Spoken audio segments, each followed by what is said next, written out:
হচ্ছে ওদের এই অ্যাটাচমেন্টটা খুব কম হয়, আমি আস্তে আস্তে সেটা ফিল করছি।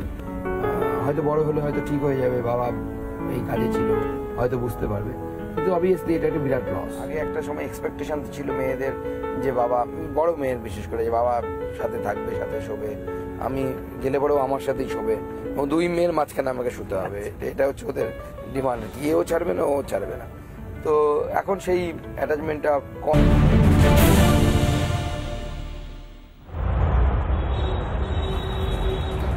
ভোট আসতেই কংগ্রেস কর্মীদের মিথ্যে মামলায় ফাঁসানোর অভিযোগ দিয়ে একটা হিন্ট।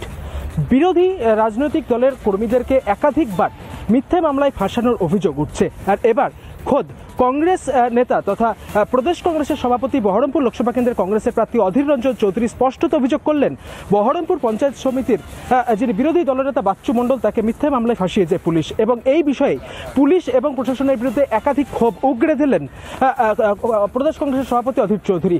হিন্ট, এই মুহূর্তে প্রদেশ কংগ্রেস সভাপতির পক্ষ থেকে যেটা জানানো হচ্ছে যে এই বাচ্চু মণ্ডল তাকে কিন্তু আজকে গত কিছুদিন আগেই যে পারিবারিক গন্ডগোল, সেই পারিবারিক গন্ডগোলের জন্য তাকে গ্রেপ্তার করা হয়। আজকে তার জামিন হওয়ারও কথা ছিল, কিন্তু তার আগেই ফের তাকে জাল নোটে একটি কেসে ফের কিন্তু তাকে আদালতে তোলা হয়েছে।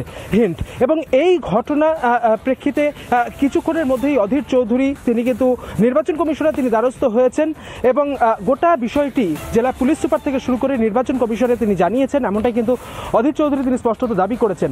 এবং বাচ্চু মণ্ডলকে ছাড়া না হলে থানায় তিনি যাবেন, থানায় তিনি অবস্থান বিক্ষোভ করবেন, অনশনে বসবেন, এমনটাই কিন্তু কার্যত জানানো হয়েছে। হিন্ট, এই মুহূর্তে দাঁড়িয়ে বাচ্চু মণ্ডল তাকে কিন্তু বহরমপুর আদালতে তোলা হয়েছে।